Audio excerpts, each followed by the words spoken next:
Some memories, when I share them, may forever change how you see me, but I must tell this story, as certain tragedies need to be exposed to light to prevent them from happening again in the future. I want to pause for a moment. If you feel the love and are still listening to my story, please subscribe and hit the like button on the Grandparents Memories channel to show your support. Thank you so much. My name is Martha Williams. At 72 years old, with countless life stories stored in my memory. Many stories are filled with joy, many anecdotes are endearing, but this story, no, it doesn't belong to the beautiful kind. When looking at me, most people only see a small elderly woman with a low hair bun, wrinkled hands, and eyes tinged with weariness. They imagine my life is simply contained in cooking meals for my grandchildren, keeping house, and patiently counting each passing day. How could they know what I've been through to survive until today? As a child, I grew up in rural Maine during the 1970s, a time when life wasn't easy for anyone. My family knew nothing of luxury, not even owning a car. My mother made a living cleaning houses for wealthy families in town, while my father, Frank Williams, worked at the local sawmill, but only when he felt like it. But the most frightening thing in that house was his presence. The man I called father. Frank rarely spoke, but when he opened his mouth, it was usually to shout with rough hands and the smell of whiskey deeply soaked into his skin. Just one glance from him was enough to make anyone bow their head in silence. He was the type of man who made neighbors hold their breath when he passed by, a figure nobody dared to oppose. For as long as I can remember, he beat my mother, Helen.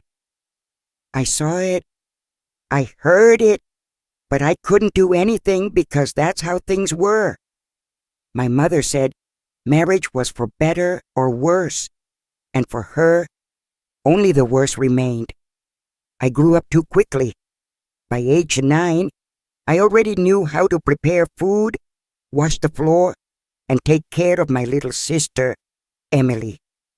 When she was born, my mother was very weak, and I was the one who changed her first diapers, who rocked her through her first nights of crying. I promised myself no one would hurt my little sister, but I couldn't keep that promise. We lived in an old trailer home on the outskirts of town. It wasn't a brick house. It was one of those that would shake with any strong wind. Inside there were 3 rooms, the kitchen, my parents' bedroom, and the small room where Emily and I slept. My mother was a thin woman with a face marked by exhaustion, always wearing a plaid dress and old slippers. She rarely smiled, but when she did, it seemed like everything became a little less heavy. Emily was the opposite. Bright eyes, an easy laugh, always talking, constantly inventing stories about princesses and castles. I loved listening because in her imagination, we lived in a beautiful place. But as soon as the gate slammed and my father's heavy footsteps echoed, that world would crumble. We would become tense.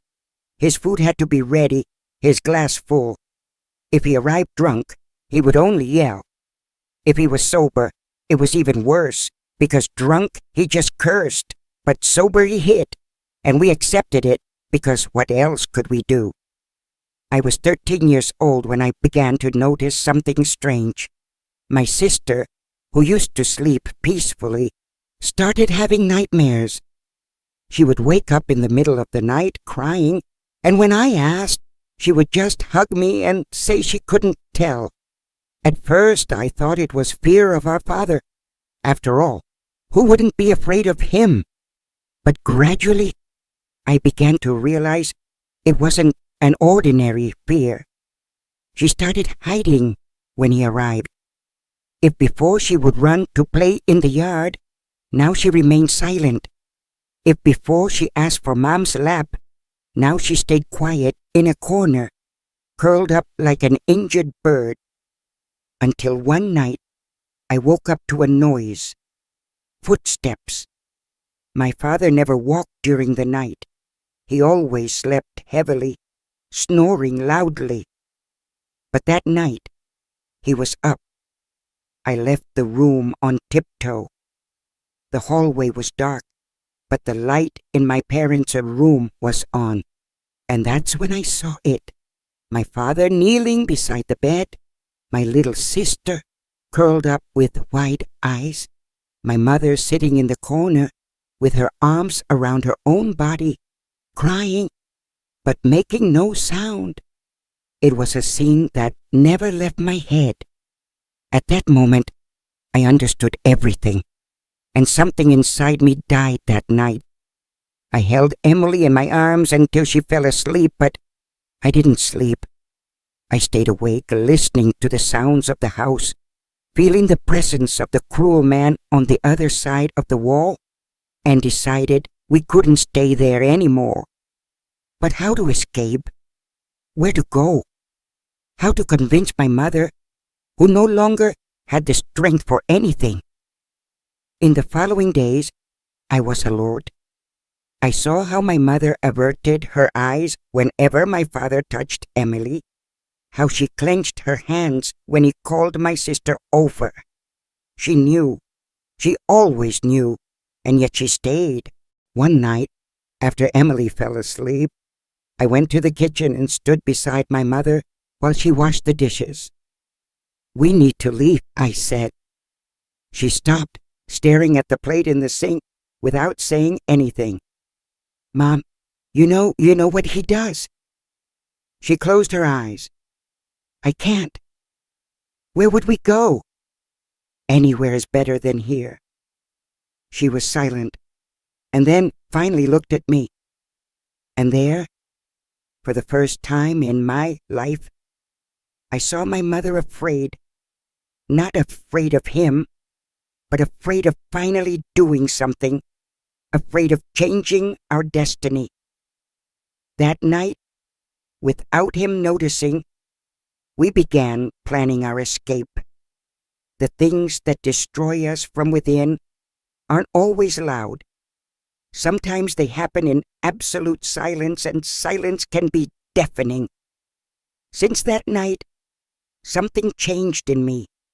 I already knew my life would never be like other girls, but seeing my sister in that situation was like feeling a fist squeezing my chest all the time. Emily was my responsibility. I couldn't protect her before, but I wouldn't fail again. My sister had always been a ray of sunshine. She was one of those children who could turn anything into play. Even the hardest days seemed less heavy when she made up stories with the old dolls we had, or when we went out to pick apples in the yard.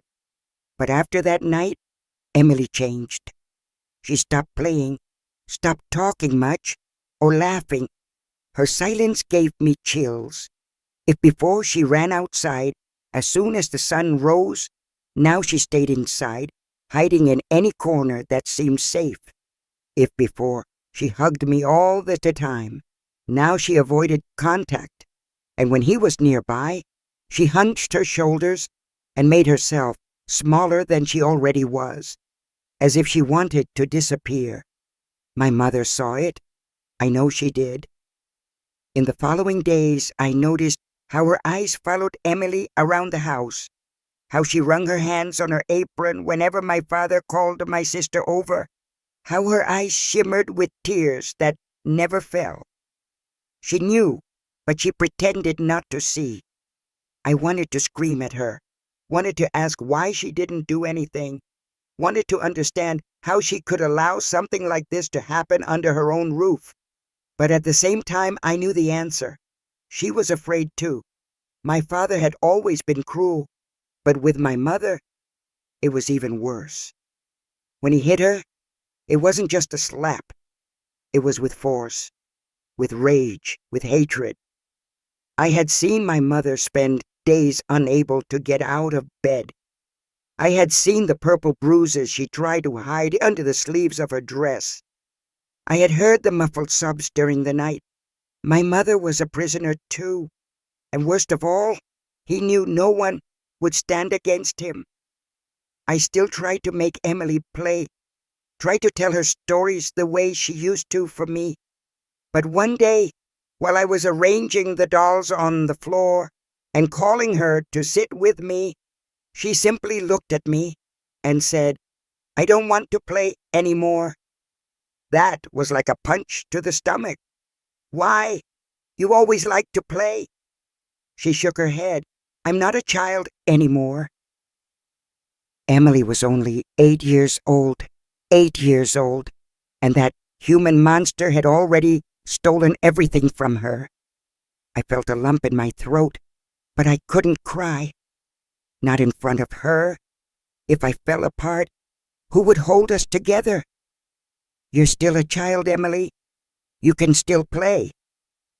She just shrugged, and at that moment, I realized that if I didn't do something, my sister would disappear from the inside out. That night, I sat on the edge of the bed and watched Emily sleep. She moved constantly, mumbling senseless things, having nightmares almost every night. But suddenly, I saw she started crying in her sleep. The tears ran down her face. Her lips trembled. That was too much for me. I held her hand and did the only thing that I could do. I promised we would get out of there. "I'll save you, Emily. I swear." Even in her sleep, she squeezed my hand, and at that moment, I knew I couldn't wait any longer. From then on, my mother and I would need to do something. We needed to escape before it was too late. The next day, I waited for my father to leave for work and went to the kitchen where my mother was washing dishes. "Mom, we have to leave." She froze, keeping her back to me, scrubbing a plate that had been clean for a long time. "Where to, child? We have no one, nowhere to go." "Anywhere is better than here." She continued scrubbing the plate, then placed it in the sink and let out a long sigh. Then, quietly, she said something I'll never forget. "He'll kill us." I froze. My mother wasn't wrong. My father wasn't the type of man who let things escape. If we tried to run and he found out, what would he do? I didn't know, but I knew staying was worse. "We need to try. If we don't go now, we won't make it." My mother turned to me, her swollen eyes, her face marked by time and suffering, and she held my face with trembling hands. "Are you sure?" I nodded, and that's when we started planning our escape. I want to pause for a moment. If you feel the love and are still listening to my story, please subscribe and hit the like button on the Grandparents Memories channel to show your support. Thank you so much. I knew my father was a bad man. I knew it since I was little, since the first times I saw my mother cower when he raised his voice, since the first slaps he gave me just because I was in his way. But what he did to Emily, that was worse than anything in that house. Fear was a constant presence. It was in every corner, in every avoided glance, in every breath held when we heard the door opening in the late afternoon. Because the worst moment of the day was when my father returned from the sawmill. That's when we had to measure every movement, every word. Any wrong thing was reason for him to get irritated, and when he got irritated, someone paid for it. I learned quickly to become invisible. I learned to clean the house the way he liked, to put the food on the table without looking him in the eye, to never talk back. But Emily was still too young, and no matter how hard she tried, she didn't know how to disappear. In the early years, my father didn't pay much attention to her. But then, when she started to grow, something changed. I saw it in his eyes, saw it in the way he looked at her, how he called her name in a different tone, how he insisted she sit near him at dinner time. My mother saw it too, and I saw my mother seeing it, and we never said anything. But Emily began to change. She never wanted to sleep in our room anymore. She always found a way to end up in the middle of our mother's bed, hugging her as if that would prevent something. And every time this happened, the next day my father would be more furious. He would throw plates against the wall, yell at my mother, say we were spoiling the girl. One night, Emily woke up screaming. I was startled, tried to shake her, but she was panicking. She cried, thrashed around. In the middle of crying, she hugged me so tight I could barely breathe. "Don't let him take me! Don't let him!" I froze. I tried to calm her, but I knew what it meant, and I knew right then that if we didn't leave that house, my sister wouldn't survive. Fear consumed me, but one thing kept me standing. I had to be strong. But what did it mean to be strong in a situation like this? Because we couldn't simply walk out the door and run away. We had no one, no money, nowhere to go. My father controlled everything, every penny that came into that house, every step my mother took. So we began to plan. It was my mother who had the idea to save a little money from the cleaning she did for neighbors. It wasn't much, a few coins per week that she hid inside a hole in the mattress. I also started collecting, taking the change I found in the pockets of my father's pants when I washed his clothes. It was a dangerous plan. If he discovered, we were lost, but we had no choice. The problem was that he was becoming more attentive, and one day everything fell apart. It happened on a Sunday. My father always drank more on Sundays, spending the entire day sprawled in the yard chair, grumbling. But that night, he was quieter than normal, sitting at the table, twirling his fork in his hand, looking at my mother in a way that made me freeze. "You're different," he said suddenly. My mother didn't respond. He hit the fork on the table. "Yes, you're different. You're acting strange, you and that old girl there." He looked at me. I swallowed hard. "What are you two planning, huh?" My mother tried to laugh, tried to pretend it was nothing, but I knew he was already suspicious. I knew the danger was getting closer. And that same night, Emily disappeared. I woke up in the middle of the night and saw she wasn't in bed. My heart raced. I jumped up, ran to the living room. Nothing. My parents' bedroom door was closed. I stopped in front of the door, holding my breath, feeling my whole body tremble, but I didn't have the courage to enter. The next day, Emily returned to speaking less than before, returned to avoiding looking in our eyes, but mainly she returned with a silence that destroyed me inside. It was on that day that my mother decided we would leave. It didn't matter how. It didn't matter what happened afterward. We just needed to get out of there before it was too late. I had never seen my mother so determined.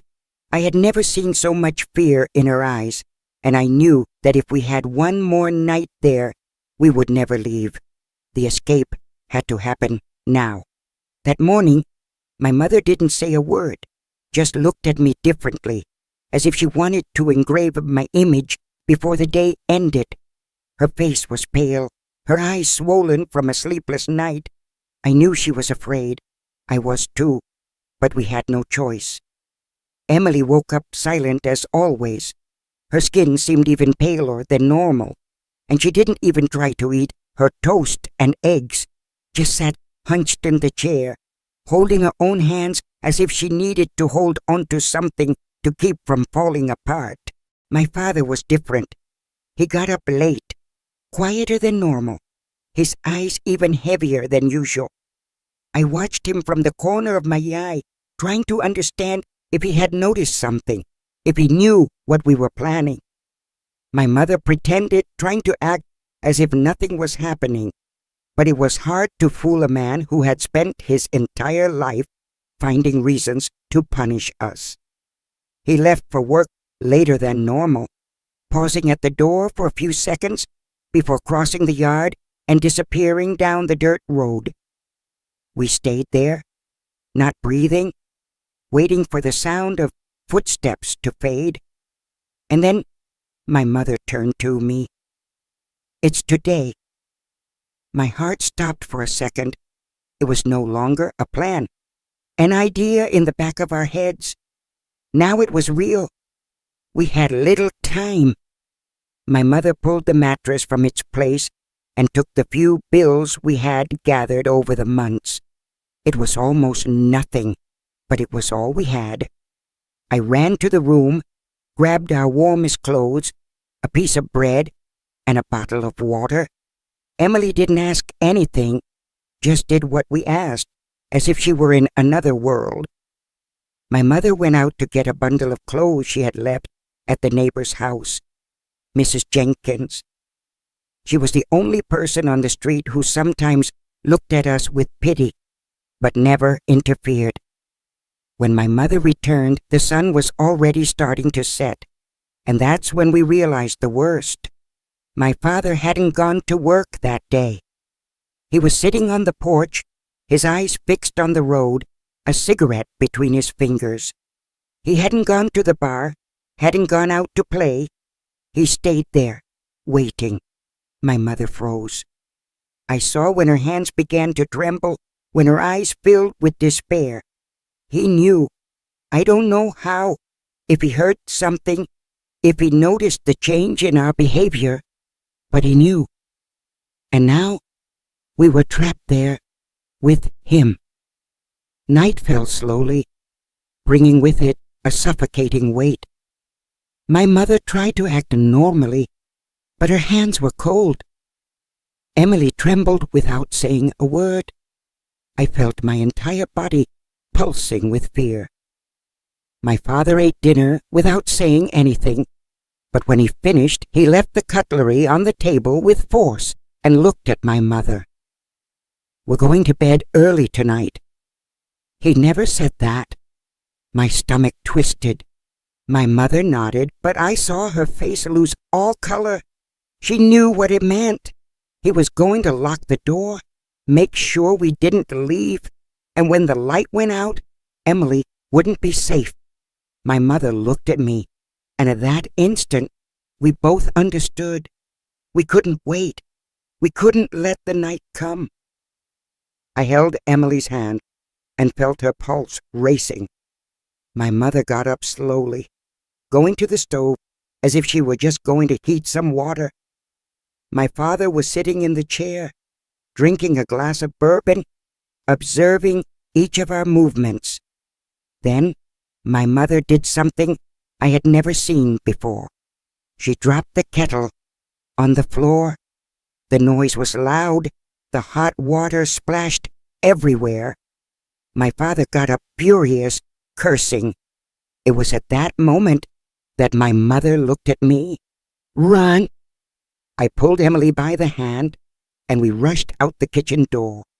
The cold air hit my face, and the sound of my father's voice came after us like thunder. We ran without looking back. The yard seemed endless. The dirt road seemed slippery. Emily stumbled, almost fell, but I held her and kept running. We heard a noise, my father shouting, the door slamming hard, my mother screaming back. My heart raced. He was going to catch her. He was going to kill her. But then his voice grew more distant. My mother stayed behind so I could escape with Emily. I knew I couldn't go back, couldn't hesitate. I knew that my mother had stayed behind, that perhaps I would never see her again, But above all, I cried because for the first time in years, I knew he would never touch my sister again, and that was all that mattered. The cold of the night cut our skin like a blade. The wind raised the dust from the dirt road, and each step we took seemed like a fight against our own bodies. But I couldn't stop, couldn't let go of Emily's hand, couldn't look back. Fear pushed us forward, as if my father were right behind, ready to drag us back to that hell. Emily breathed with difficulty, sobbing between steps. I knew she was at her limit, but what could I do? We couldn't simply stop and rest. I looked around, trying to recognize something on the dark road. We couldn't go back home. We had nowhere to go. So we kept running. The town was far, but I knew the way. Over the years, when my mother sent me to get medicine at the pharmacy or buy bread at the small market, I paid attention. I knew where the first houses began, where the sheriff's office was, where the streets turned into sidewalks. But everything seemed so distant now. The silence of the night was broken only by the sound of our footsteps and our labored breathing. Occasionally, a dog barked in the distance, and my heart would race, thinking someone might hear us. Emily began to stumble. "Just a little more," I whispered, squeezing her hand. "We need to continue." She didn't respond, just followed me, blind with fear and exhaustion.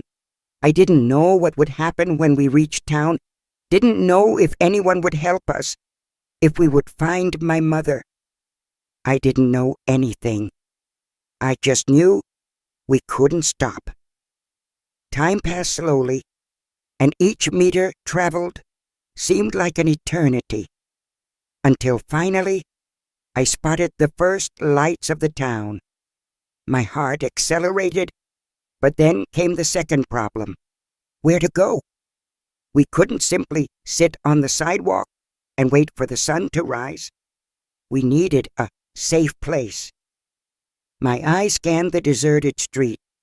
The doors of the houses were closed, the windows dark, no one around. Then I remembered Mrs. Jenkins. She was our neighbor, but she had a sister who lived in town. Once, when I went with my mother to deliver some washed clothes, I heard her comment that her sister lived in a little house near the church. It was our only option. I squeezed Emily's hand and followed the street, trying to remember the way. My heart was beating hard. Fear still pulsed in my chest. At any moment, I thought I would hear my father's footsteps behind us, that he would emerge from the shadows and drag us back. But that didn't happen. The streets were empty, and the town slept. After a few minutes, I spotted the small church at the top of the hill, and beside it, the simple little house with a small yard. That was it. I approached the gate and looked at the house. No lights on. I knocked on the door with trembling hands. No response. I knocked again, this time harder. After a few seconds, a faint light came on inside. The sound of footsteps came to the door. It opened a crack. It was a thin lady with her hair tied in a low bun and a suspicious look. "Who is it?" I swallowed hard.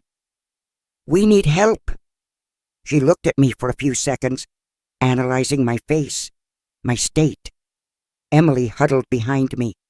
Then she opened the door a little more. "Who sent you?" "Mrs. Jenkins," I said quickly. "She's our neighbor." She narrowed her eyes, trying to understand if I was telling the truth, and then finally opened the door. "Come in." My knees almost gave way. I pulled Emily inside, and as soon as we passed through the door, I felt like I could finally breathe. But the fear hadn't ended yet. The lady made us sit at the kitchen table and looked at us more carefully. Tell me what happened." I knew I couldn't tell everything. If she knew, maybe she would be afraid to shelter us. "Our father beats us," was all I could say, feeling a lump in my throat.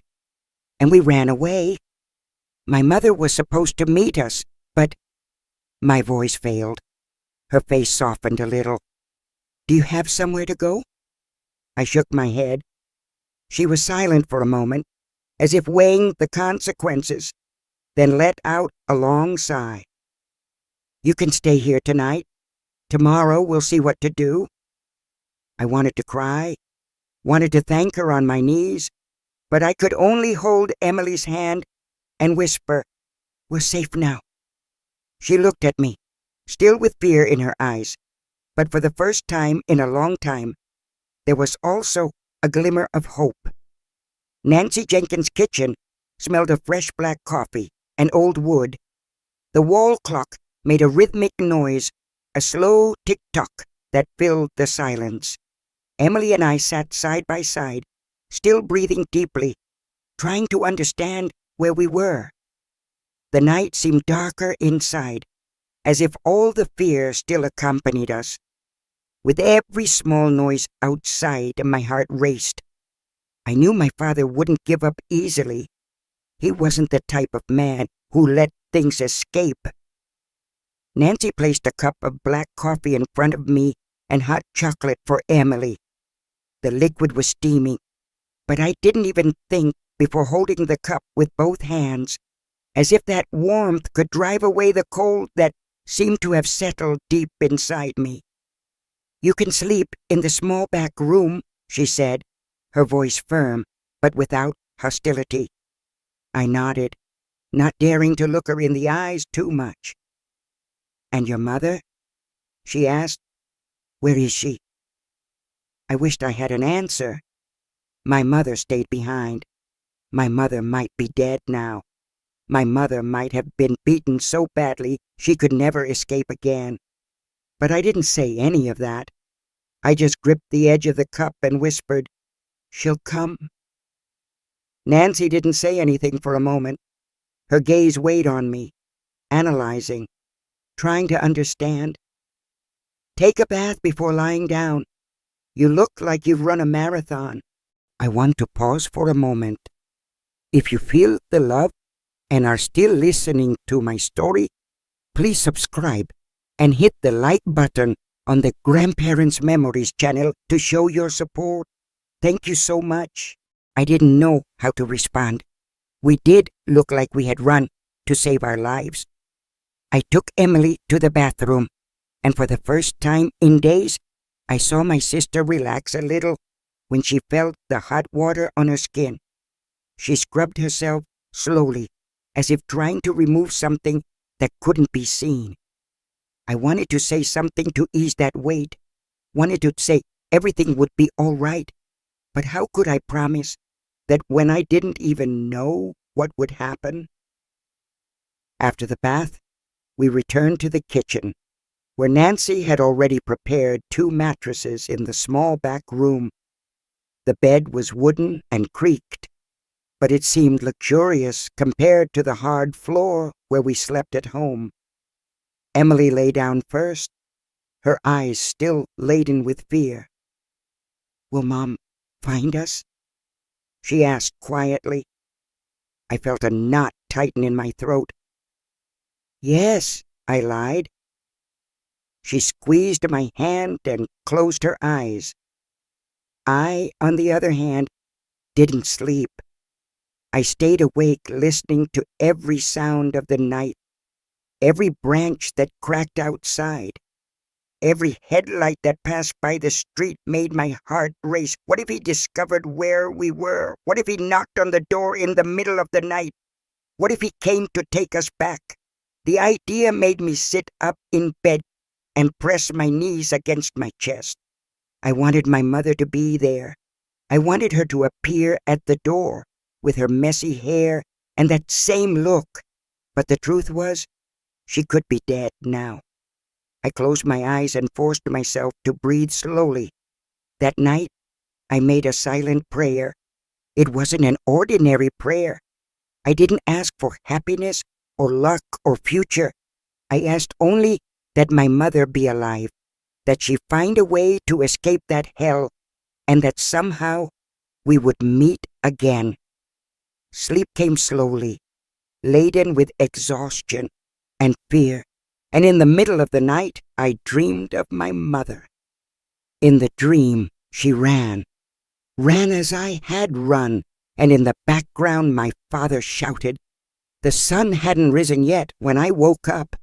My body was heavy. My muscles ached as if I had been beaten. The mattress was soft, but my head felt full of stones. The first thing I did was look to the side.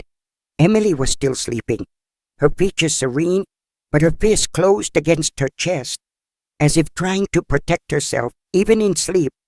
I sighed deeply, trying to understand where I was. Then I remembered we had escaped. My mother stayed behind, and I didn't know what would happen now. The back room where we were was small, with a wooden window slightly ajar. The cold wind came in, raising goosebumps on my skin. Outside, the first sounds of the town began to emerge. A dog barking, a cart passing, the distant whistle of some man going to work. I pulled the blanket over Emily and got up slowly. My legs were still shaking from the run the night before. I left the room silently, trying not to make noise. Nancy was already awake. She was in the kitchen, dressed in a simple plaid dress, her hair tied in a low bun, straining the coffee. The bitter smell filled the air. She looked at me without saying anything for a few seconds, then pulled out a cup and poured the coffee, placing it on the table. "Sit," I obeyed. My fingers wrapped around the cup, trying to absorb that heat. Nancy pulled up a chair and sat across from me. "What do you plan to do now, girl?" The question caught me by surprise. What did I plan to do? I didn't know. My only idea was to run away. I hadn't thought about the after. I looked at the floor, squeezing the cup. Wait for my mother. Nancy kept looking at me, and I felt my face burn. And if she doesn't come? I swallowed hard. That was the question I had been avoiding. What if my mother was dead? What if she never managed to escape? My throat closed, and tears threatened to rise, but I couldn't cry. Not in front of Nancy. She sighed and took a sip of her own coffee. "You can't stay here?" Those words hit like a punch to the stomach. I knew it, of course I knew, but hearing it out loud made everything seem even worse. "I have nowhere to go," I murmured. Nancy didn't respond immediately, just sat there analyzing me. Then, as if making a decision, she said, "There's St. Mary's Shelter here in town. The sisters take in girls who need help." I frowned. "A shelter? They can help you. They can provide a roof, a plate of food, until you find your mother."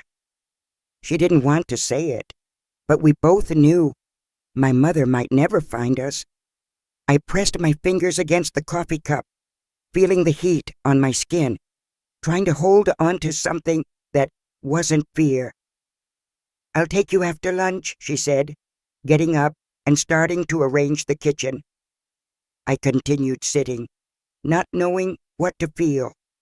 It wasn't a home, but it was a safe place, and after everything, maybe it was the best we could have.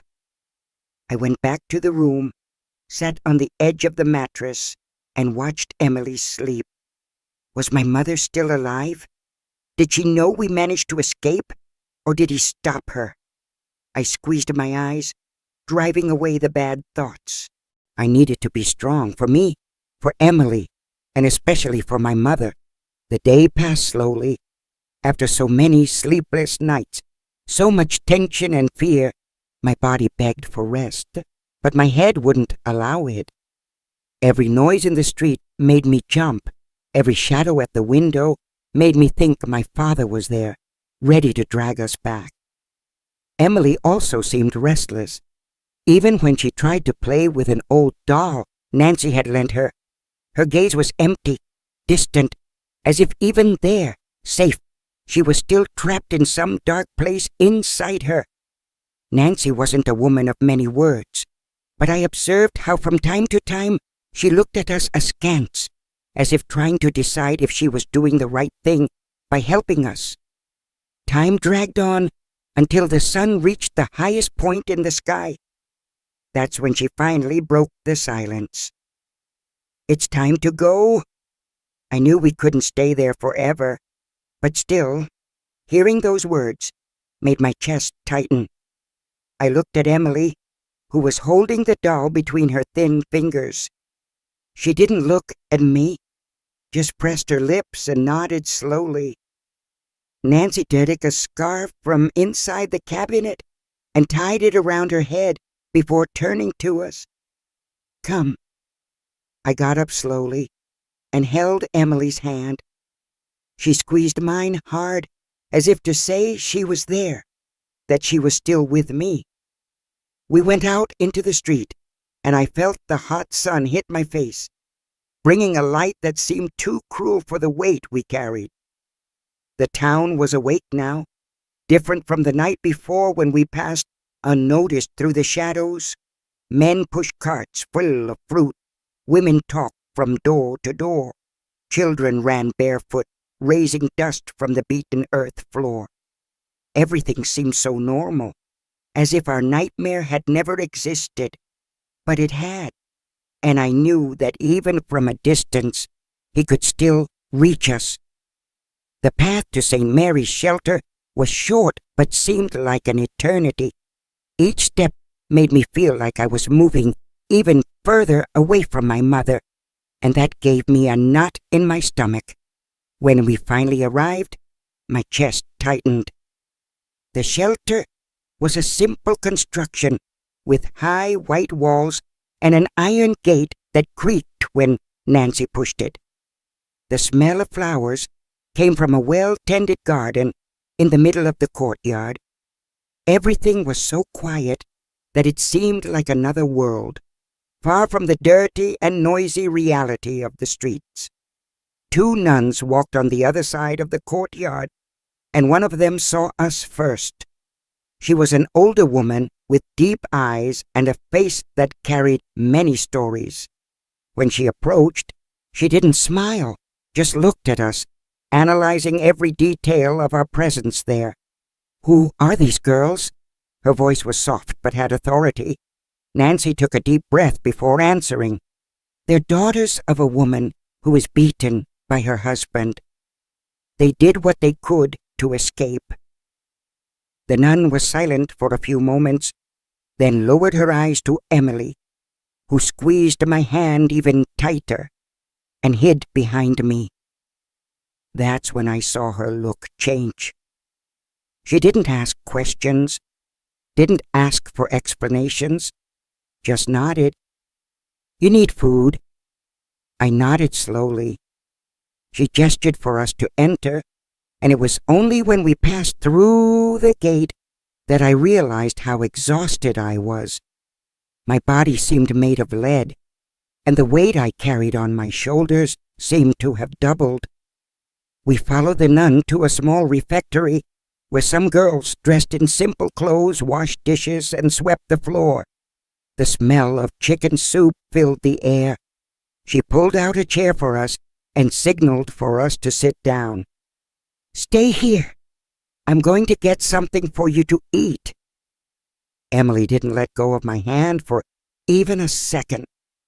I looked around and saw that some of the girls were watching us curiously, but none approached. It was a new world, a world we didn't know if it would be our home. When the nun returned, she placed 2 deep plates in front of us. The soup was still steaming, and the smell of vegetables made my stomach growl. "Eat," she said. Emily took the spoon first.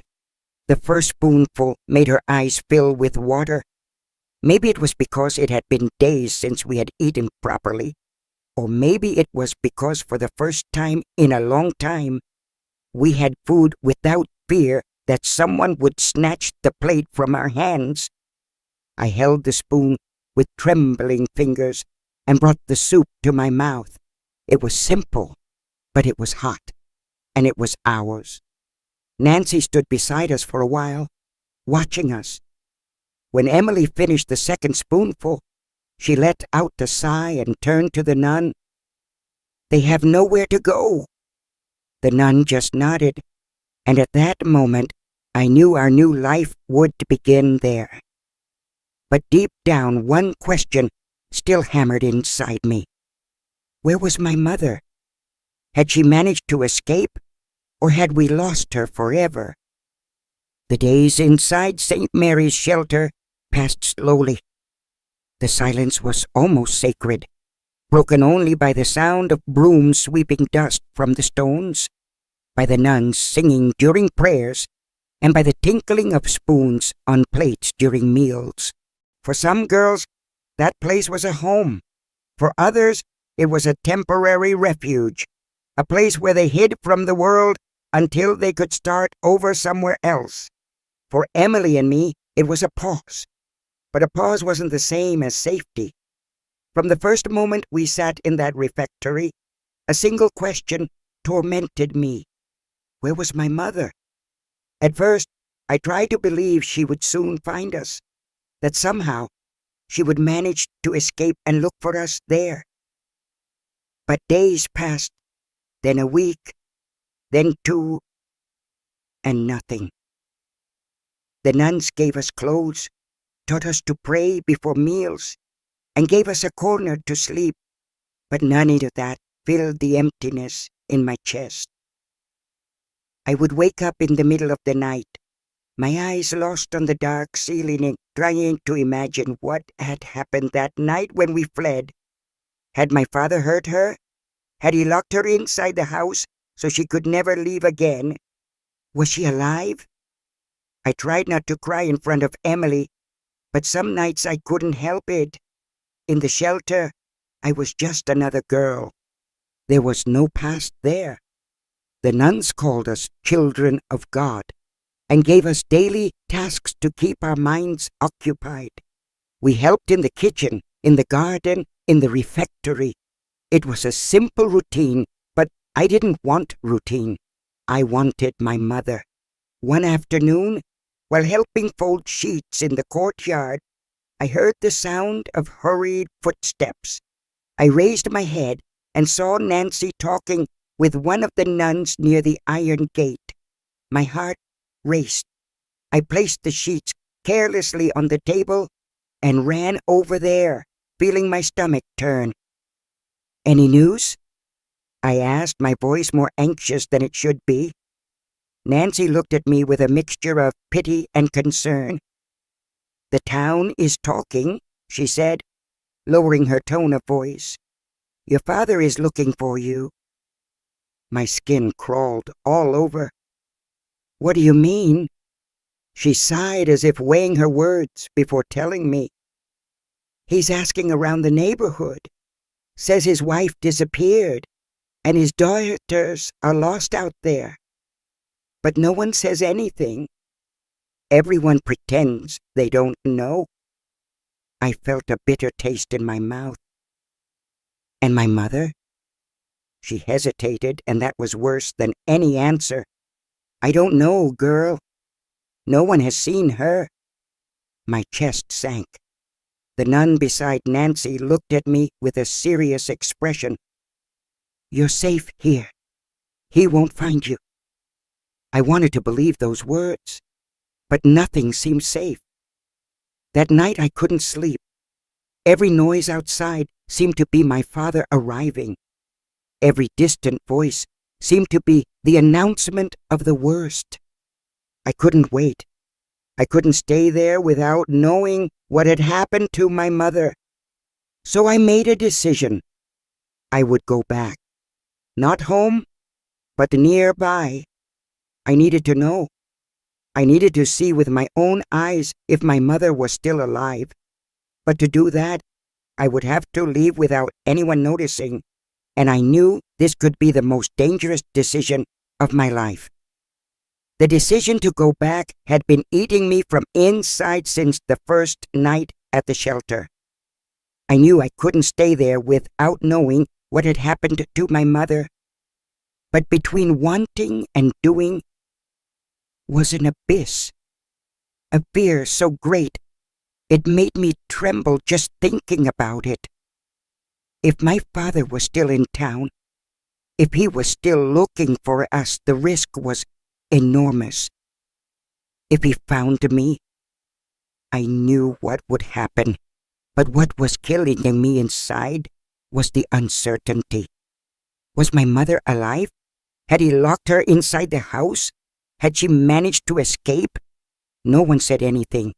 The nuns prayed for God to give us strength, but the silence about my mother was like a scream inside my head. I needed to go, but I couldn't take Emily. If something happened to me, at least she would still be safe.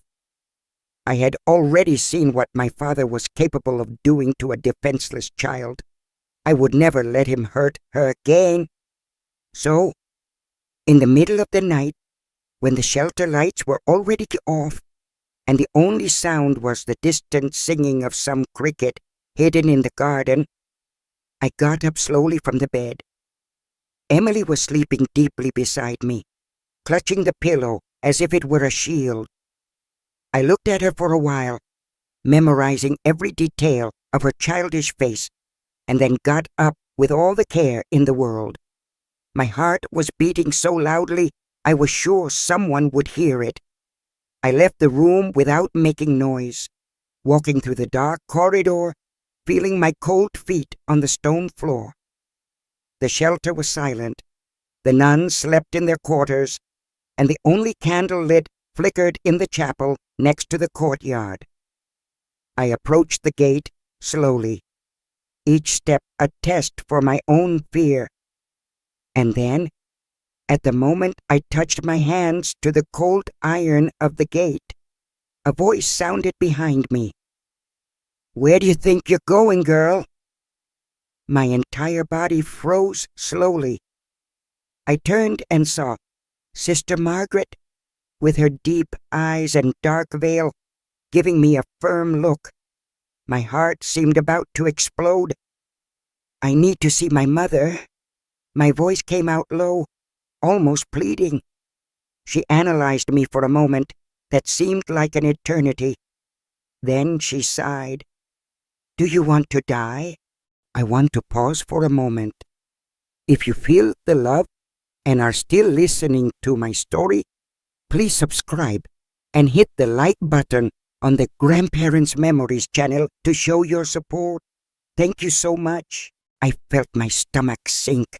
I didn't want to die, but what was continuing to live without knowing about my mother?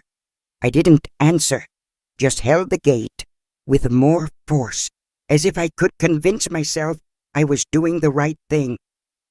The nun took a step forward, her eyes still fixed on me.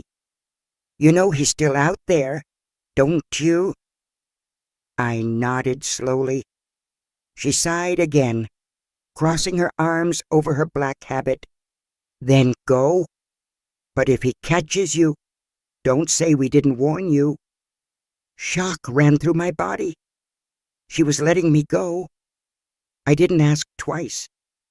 I pushed the gate slowly and went out into the deserted street, feeling the cold of the dawn swallow me whole. The streets were empty, and each shadow seemed like a lurking figure. My heart hammered against my chest, but my legs moved on their own. I knew the way. The town was small, and our house was beyond the market, after the square, at the beginning of the dirt road. I passed by the closed houses, feeling the smell of dawn moisture mixed with the distant odor of firewood smoke. The closer I got, the more terror infiltrated every cell of my body. What if I found him first? What if he already knew where I was? What if my mother? I shook my head, driving away the bad thoughts. I needed to go all the way. The sky was beginning to clear when I finally saw our house, or what remained of it. The fence was down, the door open, one of the windows broken. I stopped in the middle of the road, feeling the dread consume me. What happened here? My chest rose and fell in quick, desperate breaths. I took one step, then another. When I crossed the yard, I realized the house was empty. The floor was covered with glass shards, the furniture overturned, a smell of alcohol and mold permeating the air. My mother wasn't there, and neither was my father. My body trembled. Where were they? What had he done to her? I approached the bed where my mother used to sleep and saw something that made me lose my breath. A piece of plaid fabric stuck in a nail on the wall. I knew that fabric. It was from the dress my mother wore the night we fled. My throat tightened. She had been here. She had tried to escape, and something had gone wrong. I heard a noise, footsteps on the road. My heart raced. The only thing I did was huddle in the corner of the room, trying to hide, trying to disappear. The footsteps approached, and then a low voice, almost a whisper. Daughter? My eyes filled with tears before I even turned my face. My mother was there, hurt but alive. My mother was there, but she wasn't the same. Her bare feet were dirty with earth, her dress torn in some places, her hair disheveled as if she had run for days without rest. Her face was thin, her skin pale, her eyes deep and full of a weariness that went beyond the physical. But what hurt most was the purple mark on her cheek. She stood frozen in the doorway, looking at me as if she didn't believe what she saw, as if I were a ghost. My lips trembled. Mom, was all I could say before falling into her arms. She held me against her chest, and it was only then, at that moment, that I felt the weight of everything that had happened. I had been running for days, carrying fear on my shoulders, trying to be strong for Emily, for me, for her. But now, in my mother's arms, all strength dissolved. I cried like a child who had spent too much time without comfort. I felt her hands hold my head, her thin, trembling fingers. I thought I had lost you. Her voice came out low, hoarse. She rested her face on my hair, and I realized she was crying too. I hugged my mother even tighter, afraid she would disappear. I looked for you, I murmured, sobbing. We waited, but you didn't show up. She breathed deeply, her fragile body trembling in my arms. I tried, daughter. I tried. I moved away a little to look at her. What happened? She bit her lips, her eyes shifting to the floor. She was silent for a time, as if gathering courage to speak. He caught me. My stomach turned over. After you ran away, he noticed. He went crazy, beat me, locked me in the room. He said he would go after you, that he would find you, even if it was in hell. She passed her fingers over her face, as if trying to erase the memories. I couldn't do anything. I was locked up for days without knowing about you, without knowing if you had managed to escape. How did you escape? My voice came out choked. She sighed, her eyes fixed on some point in the past. He drank more than usual and then passed out on the couch. I knew that was my only chance. She breathed deeply before continuing. I took the few things I could carry and went out through the window. My heart was beating fast. And is he still looking for us? Her words brought a cutting chill to my spine. He won't stop until he finds us. She looked me in the eyes, and I saw something there I had never seen before. Determination. My mother, that woman who had spent years cowering under my father's shouts, who lowered her head whenever he entered the house, now had fire in her eyes. But he will never hurt us again. It was the first time I heard my mother say something like that, and it was the first time I believed we could have a chance to really escape. She held my hands tightly. We need to find Emily. I nodded, but before we could take any step outside that house, we heard a noise. A long whistle. My blood froze. I knew that sound. It was him. My mother's eyes widened. We didn't think. We just ran. Through the yard, through the fallen fence, through the road. Fear burned our lungs, and the weight of our escape seemed even greater now. He was close, and if he found us, we knew there wouldn't be a second chance. Fear had a sound. It was the sound of our labored breathing, of bare feet hitting the dry earth of the road, of branches breaking under our desperate steps. But the worst sound was what came behind us, the long, drawn-out whistle cutting through the night like a blade. It was him, and he was close. My mother squeezed my hand so hard her fingers dug into my skin. Her body trembled, but her legs didn't stop. She ran as if our lives depended on it, and they did. My heart was beating hard in my chest, in my neck, in my temples. Breathing burned in my lungs. Sweat ran down my forehead, mixing with the dust rising from the dry ground. My mother looked to the sides, trying to find a path, a hiding place, anything that would give us a chance. But we were on the open road. If he saw us, we would have nowhere to run. I could already feel his presence behind us, even without looking. The smell of bourbon, the weight of his shadow. He's hunting us, my mother murmured. We veered to the side, going through a trail in the midst of vegetation. The low bushes scratched us. Thorns from the shrubs cut our ankles. But none of that mattered. We needed to disappear. The noise of our footsteps was muffled by the woods. We heard only the rustling of leaves, crickets singing in the distance, the echo of our short and desperate breaths. And then, what we feared most, the sound of footsteps behind us, too heavy to be the wind. My mother stopped abruptly, pulling me behind a thick tree. She placed her hand over my mouth, stifling any sound I might make.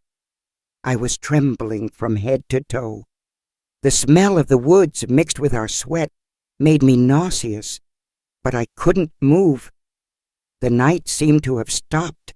The seconds dragged on as if they were hours. And then he spoke. I know you're here. My skin froze. His voice was low but laden with threat. No use running, woman. You think you can hide from me? My mother closed her eyes tightly. Her lips pressed until they turned white. He was so close we could hear him breathe. I gave you everything. I gave you a house, food, my doctors. I felt a tight knot in my throat. He didn't see anything wrong. He didn't see the monster he was. His voice became harder. I just want what's mine. My mother trembled beside me. The hatred on her face was evident, but we knew we couldn't face him. If he found us, everything would end there. The forest was dark, and he walked slowly, as if savoring the hunt. The sound of his footsteps came and went, as if he were near, but at the same time far. My mother pressed my shoulder. "Run!" My head turned to her, eyes wide. "What?" "Now." She pushed me to the other side of the trail, and before I could react, she went out in the opposite direction, breaking branches on purpose, creating a diversion. Fear pierced me like a sharp knife. "No." But my mother didn't stop. She ran out among the bushes, making noise, drawing his attention away from me. I wanted to follow her, but I knew if I did, I would ruin everything. He ran after her, and the sound of his heavy footsteps moved away. I stayed there, huddled behind the tree, with my heart racing, my eyes blind with tears. My mother had saved me, but what if he caught her? Despair grew inside me. I needed to get out of there, needed to find Emily, needed to believe my mother would manage to escape. So I ran, this time alone, without looking back, without knowing if my mother would escape him, but with one certainty: he would never catch me again. The wind cut my skin as I ran. The tears mixed with sweat, and my vision oscillated between the darkness of the night and the flashes of my panicked mind. My body wanted to stop, but fear wouldn't let it. Each step was a battle against the hard ground, against the exhaustion that screamed in my muscles, against the terror of knowing my mother was still back there, alone. I didn't know if she had managed to lose him. I didn't know if she was still alive. But I couldn't think about that now. Emily. I needed to get to her. The road seemed endless, and each shadow around me transformed into a threatening figure. My breathing came short, ragged, and my chest burned as if it were on fire. The town wasn't so far, but that night it seemed I would never arrive. Then, finally, I saw the first houses, the dark windows, the empty streets, the weak lampposts illuminating only small pieces of the sidewalk. I had no time to lose. My bare feet made a dull sound on the stone floor as I ran through the alleys. Each corner turned was a risk. What if he had friends in town? What if someone had seen him and told him I was there? But I had no choice. The shelter was just a few blocks away now. I felt my heart hammering against my ribs. The gates of St. Mary's shelter appeared before me, tall and closed as always. I stopped, breathing with difficulty, and knocked hard, not caring who I would wake. "Open, please!" The wood echoed the sound of my desperate fists. Nothing. I knocked again, feeling despair grow. "For the love of God, someone open up!" The seconds seemed to drag on. Then a creak. The gate opened just a crack, and a face covered by a dark veil appeared. The nun looked at me first with surprise, then with concern. "What are you doing here?" "My mother, he's after her. I need to get in." She opened the gate completely and pulled me inside, closing it hurriedly right after. "Where's your mother?" "Out there." My voice broke. "She stayed behind to save me." My vision blurred, and before I could say anything else, I felt my body give way. Exhaustion overcame fear. All my strength drained, and for the first time since I fled that house, I fainted. I woke up feeling a rough sheet on me and a smell of hot tea in the air.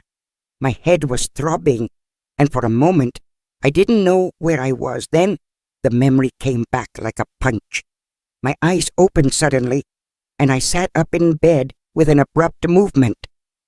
Sister Margaret was sitting in a chair beside me with a serene but attentive look. "You need to rest." "My mother." My voice came out weak, almost a whisper. We still don't have news. The world spun, and I felt despair rise up my throat. My mother was still out there. I needed to do something. Emily? My sister? The nun pointed to the corner of the room. I looked to the side and saw Emily huddled in a blanket, sleeping. My breathing faltered. I got up slowly and approached her, feeling my legs trembling. Emily was there. Safe, I knelt beside her and held her small, warm hand. She moved a little and opened her eyes slowly, and when she saw me, her lip trembled. You came back. My eyes filled with tears. I came back. My flower.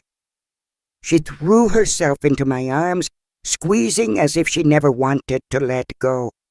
And at that moment, only at that moment, did I allow myself to believe that maybe we had a chance. Maybe there was still hope. But the question that haunted me wouldn't go away. Where was my mother? And would we ever see her again? Time at the shelter passed differently after that night. The weight became an unbearable weight. Each morning was a torment. Each night, a cold and cruel emptiness. Emily was safe. Yes, but my mother was still out there. I tried to occupy myself with the tasks the nuns gave us.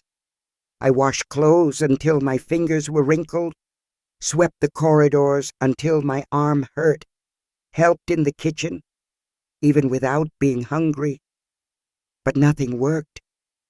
My thoughts returned to the same question, the same fear that ate me from inside. Was she alive? I was afraid to ask, afraid to hear the answer. The town was small, and any news spread quickly, but for some reason, no one talked about her. Nancy was the only one who tried to get some information. "Nothing, girl," she said one day, sitting in the shelter's kitchen, drinking strong black coffee while looking at me with the pity. "No one has seen or heard anything." "But what about my father?" She sighed. "He's still asking around, but he seems quieter now." That left me frozen. What would make my father give up looking for us? What would have happened for him to finally stop? I didn't want to think about the answer. Emily was my shadow, following me to every corner of the shelter, grabbing my skirt whenever a nun passed nearby. She spoke little, but I knew what was going on in her little head. She was waiting too, waiting for our mother to return. But days turned into weeks, and nothing. Until one morning, while we were scrubbing the refectory cloths in the courtyard basin, one of the nuns appeared at the door with a different face. "Come with me," she said, looking at me. My stomach turned.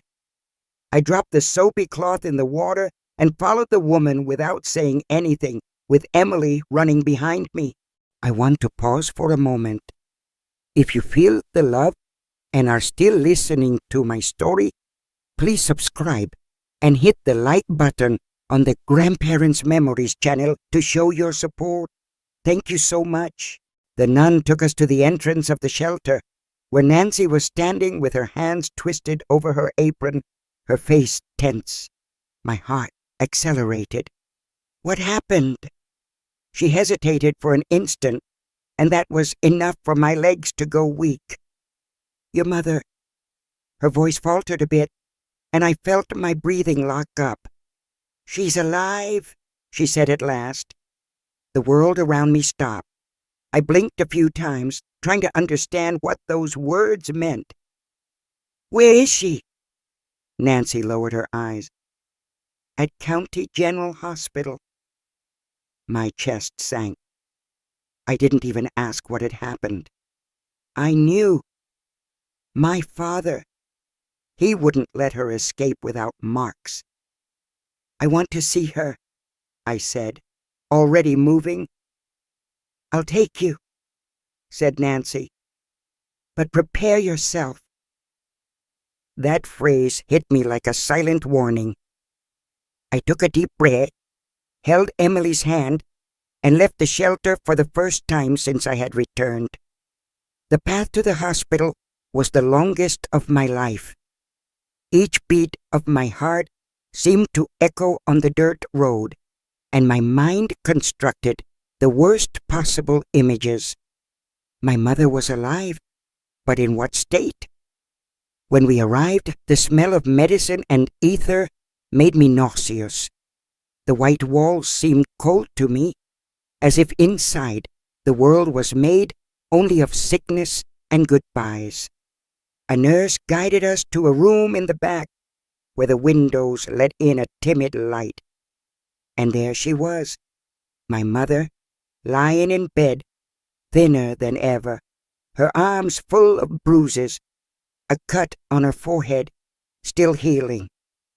She breathed slowly, her chest rising and falling with effort. My eyes filled with tears. "Mom?" She turned to me, and I saw a weak smile appear on her cracked lips. "My girl." I went to her without thinking, held her hand carefully, as if she would break at any moment. "What did he do to you?" My voice came out shaky. She let out a short sigh, her tired eyes. "He tried to kill me." My breathing failed, but he didn't succeed. She squeezed my hand with what little strength she had. "He didn't succeed, daughter." That phrase carried more than words. She was alive. She had won. I wanted to cry, wanted to scream, wanted to hug her tight, but all I did was hold her hand and nod. My mother would never be his prisoner again, and the three of us would never return to that hell. The monster would not imprison us again. Our freedom cost everything, but now it was ours. The hospital room was cold. The smell of medicine and disinfectant permeated the air, but nothing was stronger than the silent pain that hovered in there. My mother was lying down, fragile, hurt, but alive, and that should comfort me. But instead, fear still dominated me because my father was still out there. Because I knew that if he discovered my mother was alive, he would return, and we couldn't run forever. I sat beside the bed, holding her cold hand in mine. Her face was thin, her skin marked by bruises that denounced what she had faced to get there. "Does he know you're here?" My voice came out weak, as if I didn't want to hear the answer. My mother looked away. "I don't know." She breathed deeply before continuing. "But I don't think so." Nancy approached slowly, her arms crossed, her gaze laden with concern. "What happened that night, Helen?" My mother closed her eyes for a moment, as if reliving it was even worse than having gone through it all. "After they fled, he noticed right away. He went out of control." She swallowed hard, and I saw her hands tremble a little. "He wanted to make me tell where they were." I felt a tight knot in my chest. I knew what that meant. My mother suffered for our escape. "He beat me a lot, locked me in the room. He said he would find you, that Emily was his." My breathing faltered. "But then he drank too much, as always." Her eyes finally met mine, and it was then that I knew it was now or never. The silence in the room extended for a few seconds.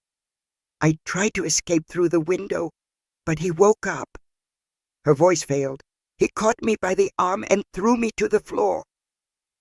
My mother averted her eyes as if returning to that moment. He said that if I ran away, he wouldn't need me anymore, that he would take care of his daughters alone. I felt my stomach turn. She was saying, without needing the exact words, that he intended to destroy us too. I squeezed her hand harder, feeling the warmth of my body trying to reach hers. But I fought, she continued in a thread of voice. For the first time I fought. She breathed deeply and then looked at me. And that's how I managed to get the knife. The air left my lungs. Mom, she nodded slowly. He tried to stop me, but for the first time he was afraid of me.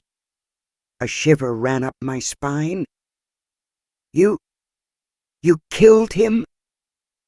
My mother looked at her own thin, fragile hands that had held a knife against her own tormentor. No, she shook her head, but I hurt him. Enough to escape. My breathing was uneven. He's still alive then? She nodded, and the weight of those words fell on me like a stone. My father was still out there, because I knew that if he discovered my mother was alive, he would return, and we couldn't run forever.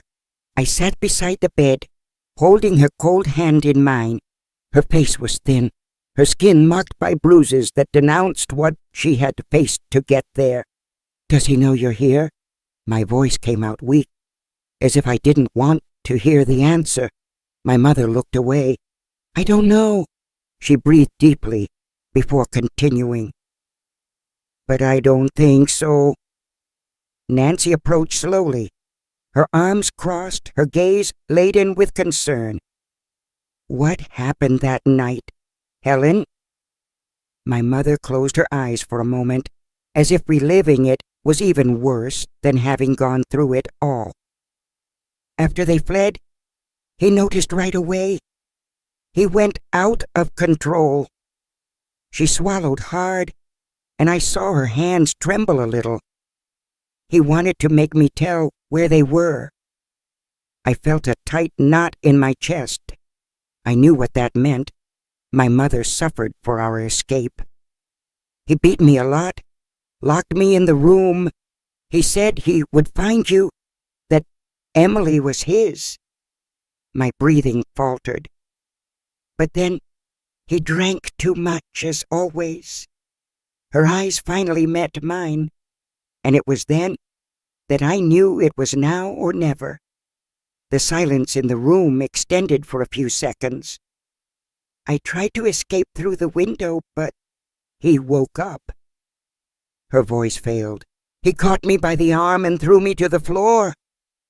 My mother averted her eyes, as if returning to that moment. He said that if I ran away, he wouldn't need me anymore, that he would take care of his daughters alone. I felt my stomach turn. She was saying, without needing the exact words, that he intended to destroy us too.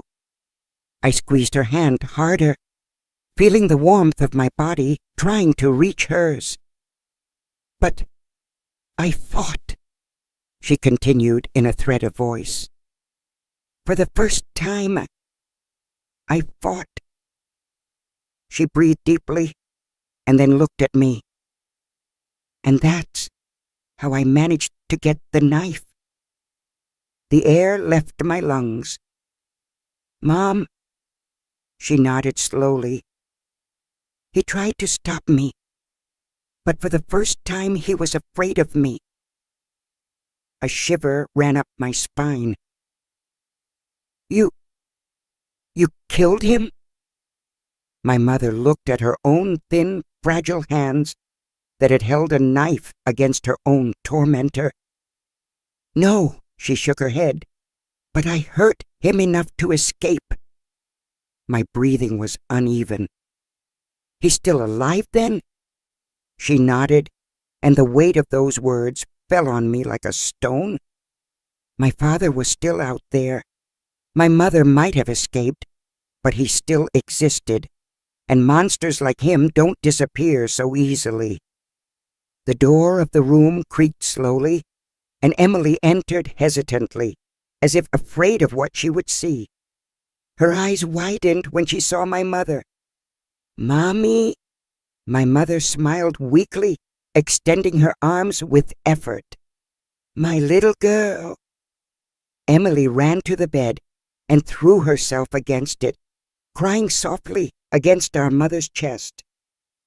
I held back my own tears, but inside, I was already crumbling. My mother was alive. Emily was safe. But we would never be truly free as long as he still breathed. Nancy cleared her throat and crossed her arms. "The question now is what we're going to do." What were we going to do? It was the first time I realized we still hadn't won. We had fled, survived, but we hadn't ended it yet. The fear still existed, and the only way to rid ourselves of it was to get rid of him once and for all. My mother looked at me, and at that instant, we both thought the same thing. If we wanted to live in peace, he would have to disappear first. Fear was a shadow that followed us for a long time. Even after the hospital, after seeing my mother alive and knowing Emily was safe, I still slept with my heart racing, still expected to hear the door being broken down in the middle of the night, still felt his eyes burning my skin even when I knew he wasn't nearby. But monsters don't disappear overnight. They leave marks, and what my father did to us would never completely disappear. My mother stayed in the hospital for a few more weeks. Her body was slow to recover, but I saw in her eyes that something deeper had changed. She would never again be the woman who once lowered her head, never again be the wife who accepted the destiny given to her. She had faced the monster, and even though he was still alive, he would never have the same power over us. Nancy helped us get temporary shelter in another town, a small place where no one knew our story, where we weren't the daughters who fled from a dangerous man, nor the woman who tried to kill her own husband. There, we were just survivors, but still, I knew the danger hadn't ended. I knew he could find us, and that's why one day, a few weeks after everything, my mother made a decision I never expected. She went to the sheriff's office. In the rural corners of Maine during the 1970s, women's voices were silenced as a matter of course. When a husband beat his wife, everyone looked away. It was considered family business, off limits to outsiders.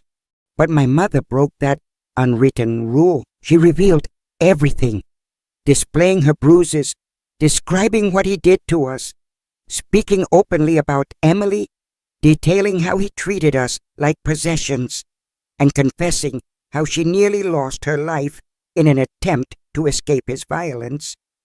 What astonished me most was that someone actually listened. The town sheriff wasn't known for his compassion. He asked no gentle questions and offered no comfort, but he knew my father's true nature, understood what kind of man he truly was, and for the first time in our lives, someone took action. They launched a search for him. They found him quickly. My father had remained in our hometown, still believing he owned everything and everyone around him, drinking at his usual bar, spreading lies about his ungrateful wife who had run off with his daughters. The possibility that anyone would come looking for him to hold him accountable never crossed his mind, and that was his downfall. We learned what happened several days later. They had captured him, placed him under arrest, and though I understood that justice was imperfect in those days, that men like him often escape consequences, I knew with certainty that his power over us had been permanently broken. My father vanished from our lives, and for the first time, freedom felt tangible and real. Time moved forward. My mother found simple employment at the local diner. Emily gradually reclaimed her smile, her playfulness, her right to be just a normal little girl. And I discovered that fear doesn't disappear overnight, but I also learned it couldn't control me forever. Now in 2025, I become an elderly woman. My face bears wrinkles, and my hands show the marks of passing years.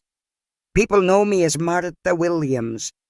They see me as a gentle grandmother who brews strong coffee and tells stories to her grandchildren. What they don't realize is that this tranquility was hard-won. I fought to be standing here today, fought to survive, and looking back across the decades, I'm certain of one thing: I never lived in fear again. Thank you all for patiently listening to me share my painful yet resilient memories. I hope that through this story, you can see the strength hidden within each of us. No matter how difficult life gets, we always have the power to choose a better future. Never lose hope, and always protect the ones you love.